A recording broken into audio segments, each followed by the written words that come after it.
by DB. DB is a Scandinavian brand that makes book bags to help people on the move stay ready for anything from the streets to the peaks. DB's gear is a travel tested by some of the world's best athletes, adventurers, and creators. Over the past decade, DB has designed and developed and released and refined the best bags in the market. With DB's patented hookup system, you are able to attach smaller products to your book bag, roller, or tote. Also, just remember when you're traveling, you definitely want to have a bag like this. We are teaming up with DB to exclusively offer our listeners 10% off your next purchase by using the code POD10 or going to the link in our show notes. DB, it's time to move on, time to get going. Welcome to West Virginia and Commonplace. Today I have with me a very special guest. This guest does something with our favorite animal, dogs. Her name is Heather, and I'm going to let Heather pronounce her last name for everyone because I'll like we said in our pre-call earlier, I will butcher her last name. So Heather, can you please tell us who you are and what you do? My name is Heather Szasz, and what I do is I'm a professional dog trainer with a twist. And what is that twist? Aha. So I don't just look at the dog and its behavior, I look at the owner and what the owner is giving the dog, which is mirrored by the dog, that creates the behavior in the dog. So I'm about the owner more than the dog. Okay. Now let me ask you this. Do you have a certain technique that you have to assess this at the very beginning when you see a dog with its owner? So it takes me a while. I have to, speak to the owner and find out what's been going on with the dog. And then I start getting a feel for the anxiety that the owner perhaps has. And many times I'll just turn around to the owner and say, "Are you anxious?" And they go, "How do you know?" Because, and especially with COVID too, although before that we had a lot of anxious people, but the dogs are mirroring the anxiety and many unhidden stories that maybe I'll be able to tell you later. Okay. Now, from your earliest childhood, because we're going to go back in time real quick, what started you on your path with helping dogs? Because everybody has a story on some type of animal. Me, it's turtles. Other people, it's frogs. But what tied you into dogs? What brought you into having the notion and the motion to go out here and help dogs? So I never had a dog growing up. Whoa. Yeah, exactly. We had rabbits, I had guinea pigs, but birds, but never grew up with a dog. And it wasn't until I met my husband, who had actually bred dogs and groomed them, that I had my first dog, which was an airedale terrier. Okay. And I started getting into the training, and I'm like, this is pretty cool. I like the connection with the dog, and I like the training. So that's where it started. And where did you get your first dog training from? Because a lot of people, when they think of dog training, and I want you to elaborate a little bit, they just think of like the obedience part of dog training. That's what we were doing. So I'm from England originally, and we had an Airedale Terrier club. So it was just one breed that everybody came. And the guy was teaching us obedience, but he was also teaching us how to take our dogs out into settings. Like we would do shows with our dogs. Whoa. I even went to London to try and get my dog in a commercial one time. And how'd that turn out? Well, he was a pet, right? And he had good skills, right? Yes. But he just wanted to have fun. He didn't want to perform. So when he got up on the stage where they had two dogs cross each other, he fancied the dog rather than doing the work. So we got paid, but we didn't do anything. He was just a pet. Okay. Now tell me what brought you into becoming a professional dog trainer, because everybody has like a plateau. I'll give you an example. I do a podcast right now, right? But it plateaued me. I got a plateau. I stopped at that for a second, and I kind of got a little stagnant. And then I started doing a sometimes cinema business where I just pop up in random places and show cult movies. So like I moved from one thing to another. So how did you go from whatever what did you start with in life is a better question. Like, what was your first job or what was your business, and how did you take that and then transform into a professional dog trainer? So I moved from England to Florida. I was in the Orlando area, and I created a house cleaning business. Whoa. Yeah, like totally different, right? Yeah. So yeah, plenty of hard work. Then I got staff, then it grew. And I didn't realize, but my stepmother told me that I had said, by the time I'm 50, I will not be in the cleaning business. And no kidding, the day before my 50th birthday, I sold that cleaning business. And I forgot I'd even said it. So I'm like, what am I going to do now? Like, what am I going to do with myself? So I go on the internet. I had some ideas. I thought, well, I could start this business and that business. And what happened is a friend of mine sent me an email. If you click on this, 4 cans of pedigree dog food will go to a shelter. I'm like, sure, I'll do that. And when I looked up, there was an ad. Would you like to be a dog trainer? I'm like, heck yeah. And that's how it all started. That's really, I mean, that's like a pivot. Like, you just stopped and turned around. So leaving the cleaning business and becoming a professional dog trainer. And my next question goes into this. What made it the right time, selling a business and not, you kind of probably didn't even take a break. What made it the right time to become a professional dog trainer? Well, when I had worked with a guy in England who had the dog club, he had printed a book I didn't know about, and there are pictures of me in this professional dog training book that was published. Whoa. And it was sent, yeah. And so it was sent to me in Florida, and I had no idea about it. And I started looking through it, and I'm like, wow, I don't know about you, but there are always doors opening, but many times we don't see them opening, right? So I love the training I did. I'm in a training book.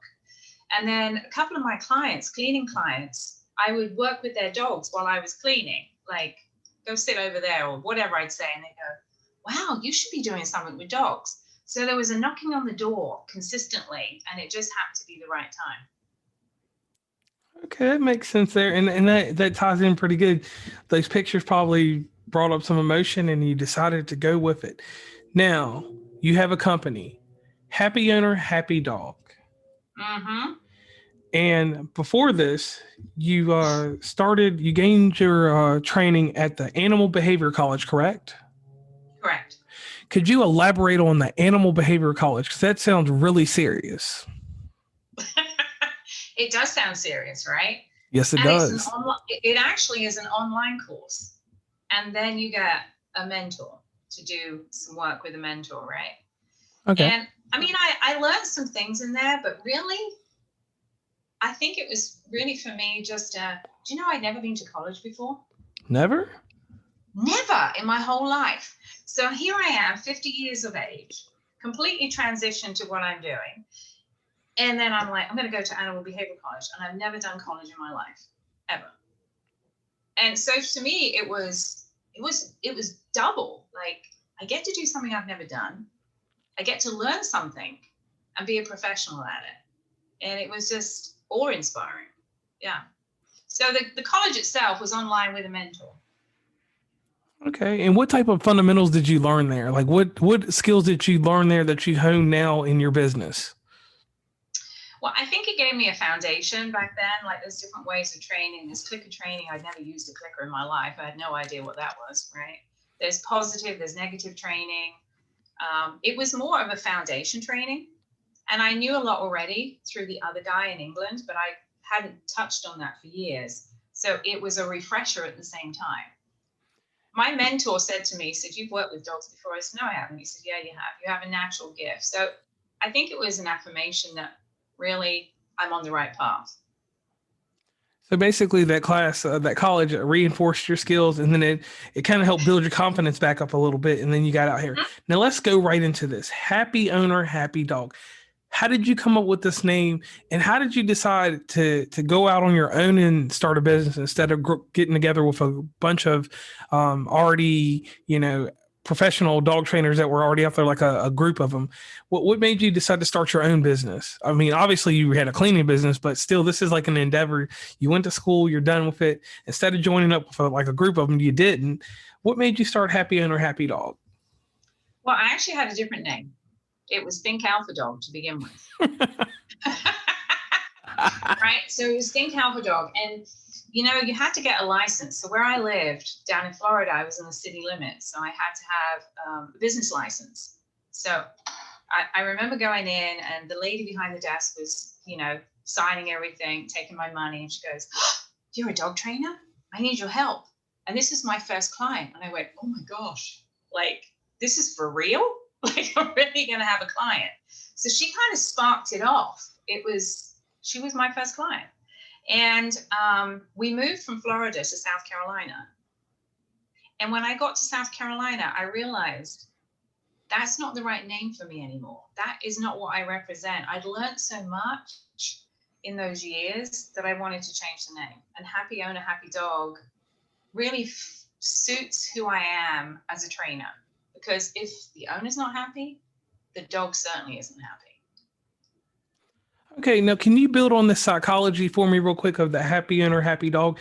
Like you just said, but elaborate a little bit more detail into it. Because on the surface, when you say that and I hear it, I'm thinking as long as the owner is always doing the right thing, which, most owners don't know the right thing. Can we build on this psychology a little bit? How do you know that you're a happy owner to your dog? Because you can express gratitude and affection. But the mental aspect, just like you do with a human, to a degree, there's more than just gratification and satisfying people's needs and things. It's deeper. Like you have to connect, in so many different lights. So could you tell us a little bit about the psychology and how you developed your techniques with the psychology? Well, one of the words you just used is connection. Like we think we're connected to our dogs, but most of the time we're in our head. Worried, concerned, upset, angry, frustrated, like whether it's work, it's, our relationships, it's the way we treat our body, all of that. Dogs are connected. Like there's a connection all the time. So they're either connected to your positive or they're connected to your negative. So when you come home from work and they're like, "Oh my gosh, hi," and you're like, "I just had a crappy day at work," right? They're like, oh, hang on a minute. Right? So right. It's about, so one is about connection of what we know, and then there's connection of what we don't know. Can I share a story? Yes, go ahead. Okay. So this will kind of blow your mind because it blew my mind at the time. So I walked into two people who had 4 dogs. And if you imagine, you walk in their house and to the right, they have a dining room, which has no dining room table, but has 4 dog crates right next to the kitchen. Whoa. Two of the dogs are fighting. Not when I get there, but that's the purpose of me going out there. They have fights. So I meet all the dogs. I talk to the couple, and then suddenly she looks at me and she goes, "I don't know why this is, but I have to talk to you about something that happened when I was 2. I'm like, "What the heck are you talking about? Like, you're 2 years old? What's that got to do with your dogs fighting, right?" So she then tells me this story. When she's 2, the ceiling of the upstairs bathroom falls on her head. She's living with her parents. They don't know there's a leak in the bathroom, and the ceiling falls on her head at 2. That's pretty dramatic for a 2-year-old, right? Yes, it is. Hospital, right? She's probably got PTSD from this, And she said, "I don't know why I'm telling you, but it was so traumatic." And I go, "Okay." And then I looked in the room where these crates are, and no lie, this is the truth. Up in the corner in the ceiling is a damp patch. Yeah. See how you went, right? That's what she did every time she saw it. Like I said to her, "How do you feel every time you see that?" She said, "It freaks me out." And so the dogs are connected to the energy of her freaking out. Every time she has to walk through that room to see the dogs, and she has to walk through that room to go to the kitchen. She said, "It's funny you should say that," she said, "because my parents have a 1-story house now, and the dogs never fight over there." So I said to her, "Well, you need a 1-story house then, don't you? Because then you don't have to deal with the ceiling that you feel is going to fall in on you." She said, "Well, my parents own both, so we're just going to switch." I'm like, that was the easiest solution to that one, right? Yeah, and that's amazing. Like trauma from a childhood Mm-hmm. related to the ceiling relates to the dogs because the dogs get that positive and negative energy, and she's cold and not saying that lady's heartless, but she's got a fear, and they can Yep. smell that fear, right? Yep. Yep. And then the only way dogs can let go of fear is through their mouth. You know, they can't go to a psychiatrist or a therapist or, you know, have a glass of wine or whatever, right? They've got to let it go. And so you end up with a fight. Right, because that aggression or that tension builds up, and if there's another dog there and they both got that tension, we know how that ends. Absolutely. So that's just one of a few stories that I have of people who have no idea what's in the background of that they walk around with every day that the dog is picking up on. All right, so let me spin this around because you got me thinking completely different now on some things. I want to ask you this. I'm going to spin this around real quick and we'll get back to everything else. I need you to help the audience with what we're going through now. What can they do with their dogs? Just a little tidbit because I want them to come to you and get more advice. But what is something they can do? Because, you know, dogs were used to us being home, and now we're slowly opening back up. Well, we're already open back up, but everywhere's opening back up, and dogs are left at home alone now. Yeah, and separation anxiety is pretty tough on dogs when owners leave. One thing the owners should never do is feel guilty, because when they feel guilty, that creates fear in the dog. So you have to be genuinely happy about leaving them. And if you say the same thing every time when you leave, they get into this consistency, this pattern. Another thing you can do is you can leave some clothing that maybe you've slept in your bed with, and you give it to them so they have your scent while you're gone as well. Another one is I have on my website a hypnotherapy download for dogs for separation anxiety, where there's a person who actually speaks to them and there's music in the background and it helps them just to relax. So those are a few things. Now, I need you to help me with one other thing. You said something about a website, but you're talking about it, but nobody knows how to get there. What's the name of your website? happyownerhappydog.com. All right. And they can get that on the World Wide Web with a www dot.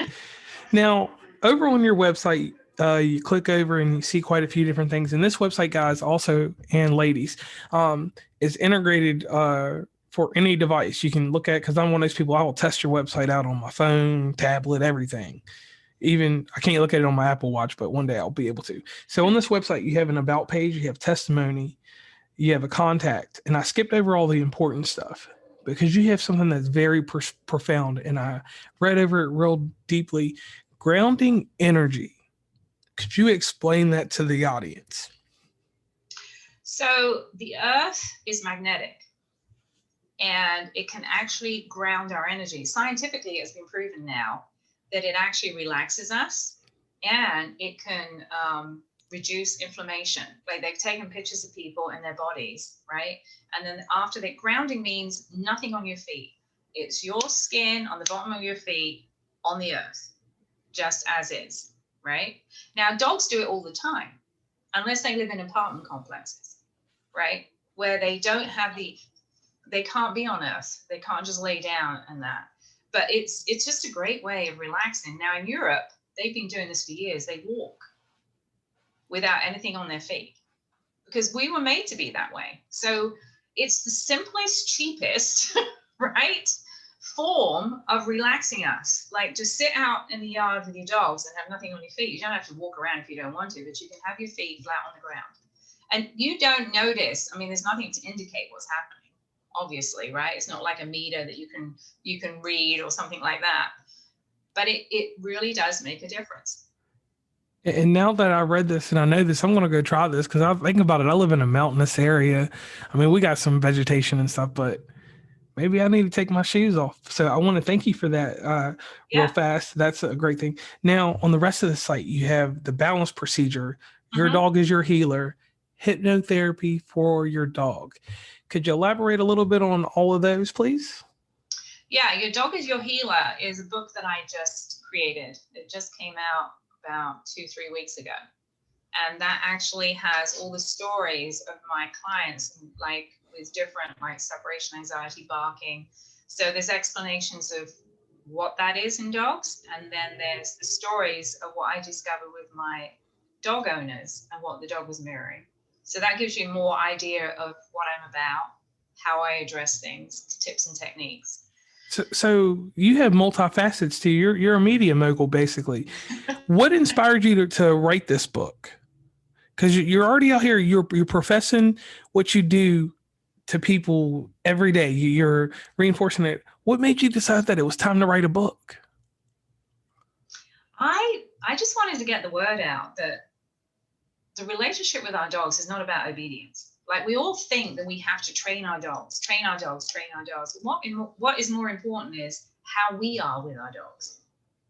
I had 6 dogs at one time. I only have 4 now. Whoa. Right? And they were all from different shelters, different breeds. They were all females, right? And I didn't train them, right? They learned from me being consistent, my energy, which is balanced, because I use balance procedure. I'll talk to you about that. But it was just the consistency in who I am. And they realized, they knew what I needed. If we're not clear communicators with our dogs, we confuse them, and then they go off on a tangent and we get mad with them. But we've got to learn to be clear in our communication. So good transparency in your communication leads to a great relationship with your dog. Yep. Now, on the aspect of writing a book, when you were writing this book, was there any type of self-care that you got out of this? Because, we apply everything we do in life, and we tell people, I can help you here. We can do this. We can do that. But did you kind of, like, when you were writing this, did you reflect on certain things and be like, man, this really did work for me somewhere? Well, the first story is about me and one of my dogs. Right. So Okay. I went through the whole process. And that's what, every time I look, she was my teacher. And all dogs are our teachers. They're all teaching us something completely different, right? But she was the one who opened my eyes up more than any other dog I had into what was I bringing to the table that she would growl at me, but never my husband. So, and I'm a dog trainer. I should know how to figure this out. But again, if you have stories within you that you're walking around with, you don't know that. And so she was the one who drew out the story about myself and why she was mirroring and she was growling at me. So yeah, I mean, it just shows you that I'm no different to you. Okay. Now, where can everybody find this book? So the book is on Kindle. Okay. Your Dog is Your Healer. It's also on my website as well. happyownerhappydog.com. Yeah. Okay. And that right there, that's amazing. Like, that you actually took time to write a book to put a testament to what you have done thus far with dog training. I commend you on that, because it's got to be hard to do that. It is. With everything you have to do, because being an author, that's a whole nother spectrum. I talked to so many. Now, let me ask you this, and this is just about the book and professionalism real quick.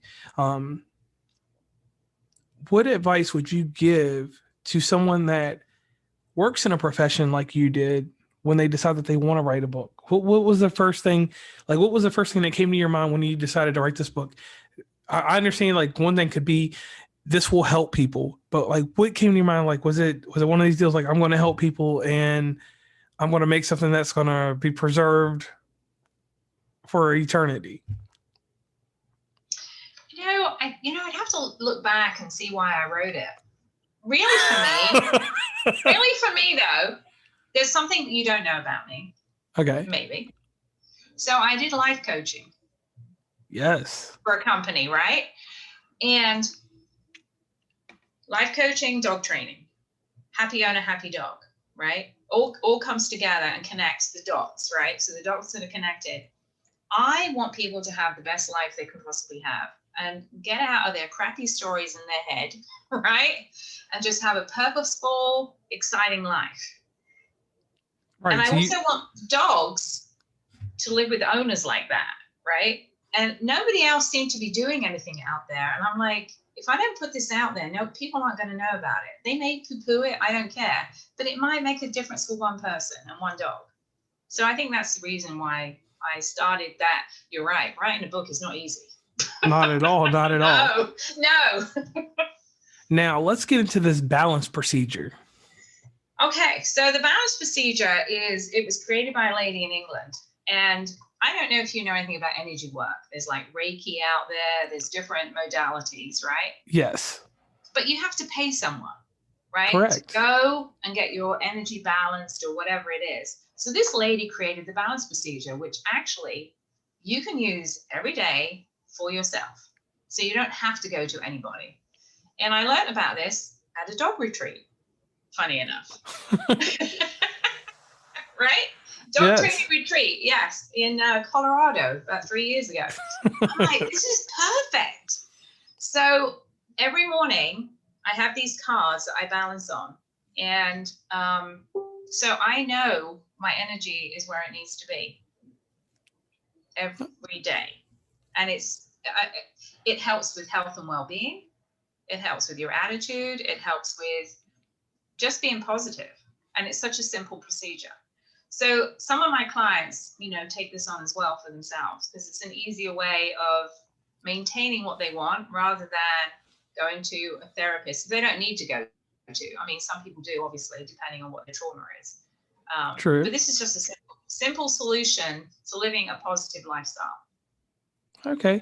Now let's dig into this. You offer in-home training with dogs and things like that. Now I need to ask you this. Do you offer a set service outside of that, like virtually to help people right now or anything to that extent? Yeah, I do. I was talking to a lady today over in Texas, right? I started working with her, and then I have another one in Pittsburgh the other day that I'm working with. So these are women who want to know, are they impacting their dogs with something negative?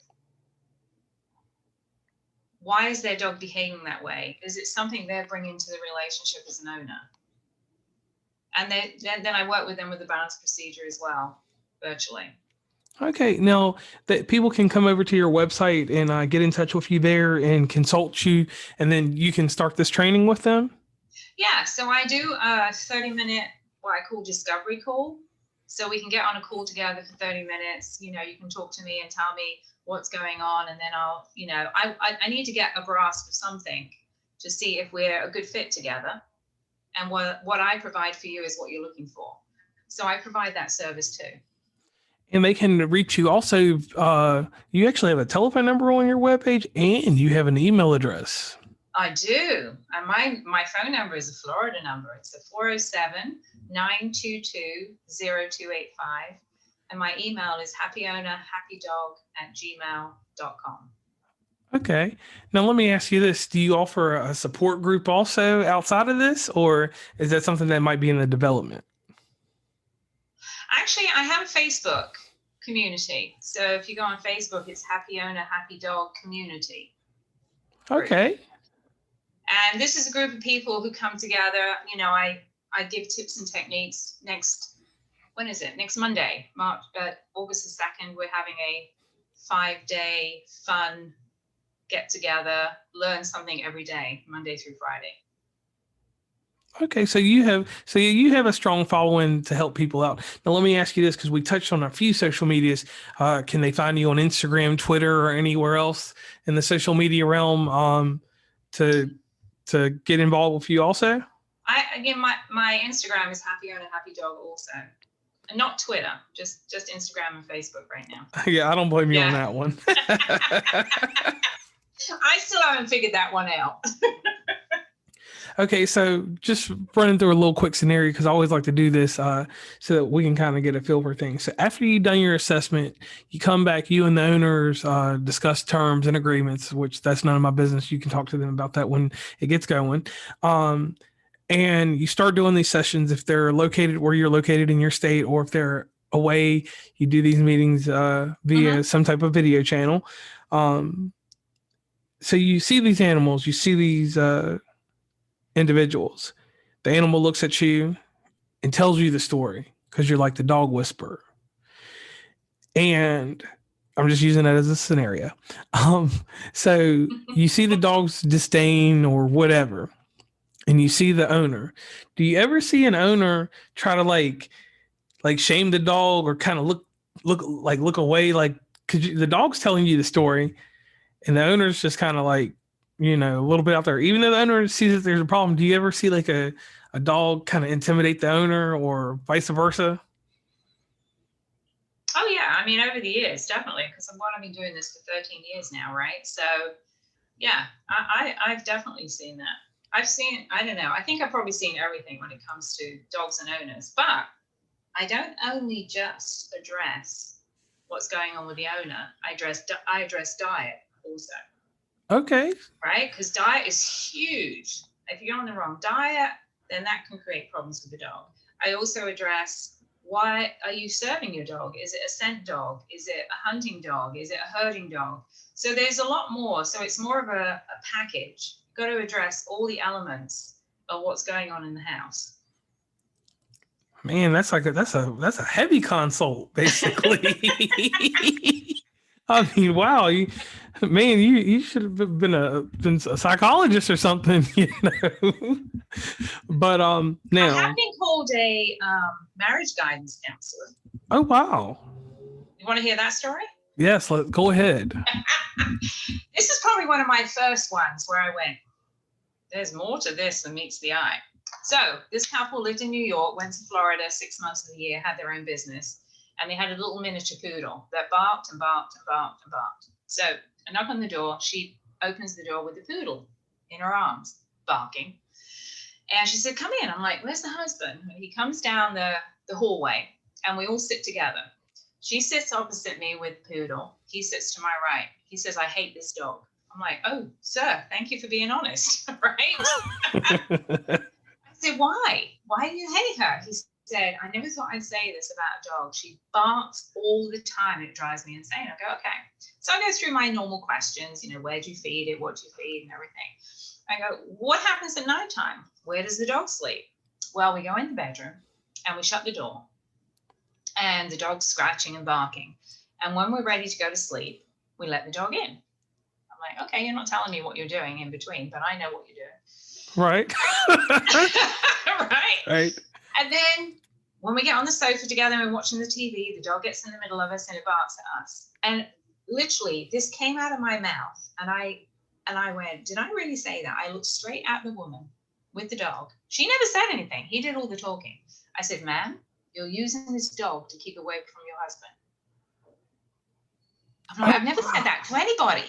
Like, I've never said that. And he looked at me and he goes, I thought so. He said, you're a marriage guidance counselor. You're not a dog trainer. But you see, all that she wasn't saying, the dog was barking. Like, she had this tension and the dog could feel it. And then it was barking, right? So I gave her some homework. And 2 weeks later, I went back. Totally different couple. Because I had spoken by DB. DB is a Scandinavian brand that makes book bags to help people on the move stay ready for anything from the streets to the peaks. DB's gear is travel tested by some of the world's best athletes, adventurers, and creators. Over the past decade, DB has designed and developed and released and refined the best bags in the market. With DB's patented hookup system, you are able to attach smaller products to your book bag, roller, or tote. Also, just remember when you're traveling, you definitely want to have a bag like this. We are teaming up with DB to exclusively offer our listeners 10% off your next purchase by using the code POD10 or going to the link in our show notes. DB, it's time to move on, time to get going. Having been said, the elephant was out of the room, basically. So, yeah. Did that marriage last? Yeah, they were fine. Yeah, it lasted. Oh, wow. But she wasn't saying anything. See, dogs are so clued into us. It can be scary. Right. So the dog was a defense mechanism. Yes. But she wasn't telling her husband that she didn't want to be near him. Well, I have to tell you, I did leave a little bit out. When he came down the hallway, this guy was probably 65, something like that. He had the tightest shorts I've seen on a man of his age. Like, so tight. I already got a feel for him. And that's what she was trying to tell him. Leave me alone. Get away from me. I don't need you all the time, right? And the dog was saying, get away from me. Get away. And so it was barking. Yeah. I mean, I came out of that house and I went, that could have been the end of my career. Did I really say that? So you are a marriage counselor, a marriage dog counselor. That is like, that's insane, because you solved a problem. And even at that stage in their life, you know, he could have been complacent for the rest of his life with this dog barking. Yeah, obviously he was upset about it and he didn't really, she did something about it, obviously, but right. That's amazing, because, and on the flip side, as the spouse in the situation, him, I would be kind of upset, because I would wonder if the dog was her psychologist or something. Did this dog listen to all the complaints about me to my wife? Right. And the dog's explaining to me this whole time, stay away, leave me alone. Yeah. That would be kind of heartbreaking to a degree. Or as I said, kind of scary, you know? Yeah, because the dog knows everything. The dog is a better spouse than I am. See, dogs, you can't lie with the dog. You can't come home from work and go, hey, and you feel really crappy, because they just flew into the crappiness. You cannot lie to a dog.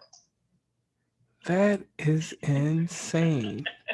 Now, there's a portion in this show that I dedicate to this news magazine that I watched as a child. It is called 2020. 2020 was my favorite news magazine. Everybody like 60 Minutes with Dan Rather and whoever else was on there, but I didn't like that. On 2020, you had Diane Sawyer that asked certain questions that were kind of tight. You had John Stossel that was the comedian on the show. He did a little bit there. We won't worry about John Stossel, because you've given us enough comedy with the last bit you did there. And then there was Barbara Walters. Barbara Walters asked some very hard-hitting questions to guests at the very end of the show, kind of like at the 10:40 mark. She would be on there and she would have a strong story, finish it out. You go to sleep, you wake up Saturday morning, you just remember what Barbara Walters and Diane Sawyer said. So, Heather, I know I don't want to chop your last name up. I apologize. You're on the hot seat now. Are you ready? Mm-hmm. All right, so here's your first Diane Sawyer question. What was your first disappointment in learning how to become a professional dog trainer? My first disappointment. When I got bitten. Whoa. Yeah. And it was a group class, and this dog was adopted, and it was a little fearful, and I went in too quick, and she grabbed my thumb, right? And there was all this blood, and they're like, oh, should we finish class? I'm like, it's fine. I'll just shake the blood off. It's fine. But I was disappointed because I wasn't conscious of what I was doing. I just rushed in, and it wasn't the dog's fault. Okay. Now let's build on that. So you get bit by this dog. And there's no fear, or your heart doesn't pump any Kool-Aid. You're still strong and confident about becoming a professional dog trainer. Did you ever meet this dog again? No. Well, no, that's not true. She finished the classes. So I don't remember what class we were at because it was 6 weeks, but yeah, I did meet again. From a distance. Okay, from a distance. So that dog had one-upped you, and the dog just kept its stance, basically. Well, I didn't want to upset it. Okay, I could take that one. I'll go with that one. Uh-huh. Now next we're going to get a little deeper. You're a professional dog trainer, and there's certain things that you have to anonymize about the owners and the dogs. But what has been the toughest breed you've had to deal with? Chihuahua. Whoa. Why's that? How's that? Elaborate. Chihuahuas are terrible. I'd rather have a pit bull any day than a Chihuahua. Chihuahuas because the owners baby them and they're like, ah, and they're trying to get at you. Yeah. They're little ankle nippers and they can get you quicker than a big dog. Okay. I can go with that one. Now we're going to get deeper. All right. So you're a professional dog trainer. You got the business running. Sometimes you have flashbacks about going back into the cleaning services. Sometimes you may not. But has there ever been a moment that you thought about going back into the cleaning service business? No. No? No. Not 1 second? Nope. Okay. I'm going to go with that. And I appreciate that because a lot of people would be like, yeah, I thought about going back after something happened with it, with something. Okay. Now, you're the professional dog trainer, and we're gonna. When I say that, I'm putting a lot of emphasis in it. You've had some ups and downs with the dogs, and we're not going to talk all about negativity because I don't consider anything negative. I consider something that's negative a life lesson. So we've already talked about that earlier. So, what has been your greatest triumph as a professional dog trainer? Because you have millions of stories, and I could probably talk to you for 2, 3, 4 hours. You could almost tell me folklores, probably. What has been your greatest triumph? I want to say having my own pack of 6 dogs. I think that's my biggest triumph. 6 female dogs together. Most dog trainers will tell you can't do that. You can't have one sex, yeah, and from different shelters, different ages, different breeds, yeah, and living together without fights. That is amazing. Yeah, I think that's probably my greatest. Yeah. Or, no, actually, I don't know. I ran a prisoner program down in Florida for 2 years. Oh. I think that is probably, when I think about it, yes, working with prisoners, with shelter dogs for 2 years. That was huge. Man, that's amazing. Like, I mean, I'm shocked. So you helped impact someone's life that's in prison. You know, you helped them. That's really amazing. Like, how did that come about? If you don't mind me asking, I know we've gone on about a few other things.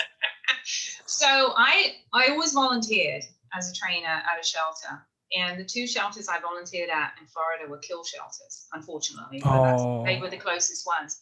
So I'm volunteering at this one shelter, and then the director calls me. She said, we have this opportunity. So the prisoners weren't in prison, but they were still in prison sentence, and they were in what was called a transitional house. Like a halfway house. Well, it was different to that. Oh. Yeah, different to it. So it wouldn't, next step could be a halfway house, I guess. If they got in trouble, they were shackled up and sent back to prison straight away. Oh, right. Whoa. So I'm not laughing about that, but... So she said, do you want to do that? And I said, how amazing. How could I say no to that opportunity, right? And it was an old motel that had been created into this transition house with walls around it. And the guys would go to work. They would eventually go to, get a job, but they'd have ankle bracelets on them, right? When they okay, so they were monitored. So they were monitored, right? And I remember going in, and you'd open the door, and there'd be like 4 beds or 6 beds. There'd be bunk beds in there. And there was nothing flashy. And all these guys would sit up, and I'm like, whoa, I've never been around like these guys before. And, over the 2-year period, I realized they're just normal people like you and I. They just screwed up, right? Right. They just screwed up. And it was great because we saved, I think it was 74 dogs in 2 years. Whoa. Yeah. We got them trained. We got them adopted. They learned how to have patience. They learned how to train dogs. They learned how to read dog body language. They learned how to let go. Because when those dogs got adopted, they had to let go. So they learned a lot from that program. Yeah. That's amazing. I think we could do another episode because you've got stories for days. Now, I want to tell you a big thank you for coming on the show, talking about the dog psychology, the fundamentals, and everything that goes in with being a professional dog trainer. And more, a counselor, marriage dog counselor, a warden at a prison, so many different things that tie into what you do. And then your bubbly personality. I don't know if it's because you're from Europe or just how you were raised by your mother, father, whoever. One thing I'd like you to do, because there's someone always behind what we do. Could you please give a big shout out to the people that have helped you along the way? Because there's always someone that has brightened your spirit when you wanted to turn away and not do something. Who were those people, or who was that person? My stepmother in England. Yeah. She's always believed in me. You'll be on TV one day, so watch out. Right? Yes. My husband, no matter how many times I put in for volunteering, because that program with the prisoners was volunteering. I didn't get paid for it. Right. So always there to cook dinner when I couldn't, always there to support me. Yeah. My family in general, and many people, many of my friends. And that one trainer in England that took a chance on you? Yeah, he's passed away now. Yeah, Geoff Grinham, his name was. Yeah, he was the one who got me on my journey, for sure. Okay. Yeah. Now, here's the hardest question. What are your future endeavors, if you don't mind telling us a little bit about what's going to be in the future for you, your business, and all the multifaceted portions of your business, because you do a lot. I think I'll be doing more online than I will be actually in person training where I live. I know there's another book in me. There will be webinars. I want to put a course together so people can actually work with me, in a group online as well. So that will be coming up probably towards the end of the year. And at some point, when this episode goes out, people are going to ask about your last name. And it's spelled S-Z-A-S-Z. You told me a very interesting story about your last name. And the way I was going to chop your name up, at first I was going to say it Zasser. Like, I had completely chopped your last name up. And not to take away from anything that we talked about today, but could you pronounce that last name one last time so the audience can remember? Because when I see it, it's a lot of letters that I don't believe belong together. It is pronounced Shash. Shash. Yeah, you got it. Shash. Shash. Shash. Heather Szasz. Sounds like you would own cats instead of dogs. What was Shash? Yeah. Most people don't even, they just use my first name. Yeah, Shash. I'm going to remember that for like 3 days now. After this, I'm going to be like, Shash. I'm going to name somebody Shash. I play around with my colleagues and give them different names. So I'm going to name somebody Shash. I got a buddy named Trevor. He's going to be Shash now. But getting back into everything that we talked about, happy owner, happy dog. You have a website. You are on Facebook, Instagram, so that people can find you.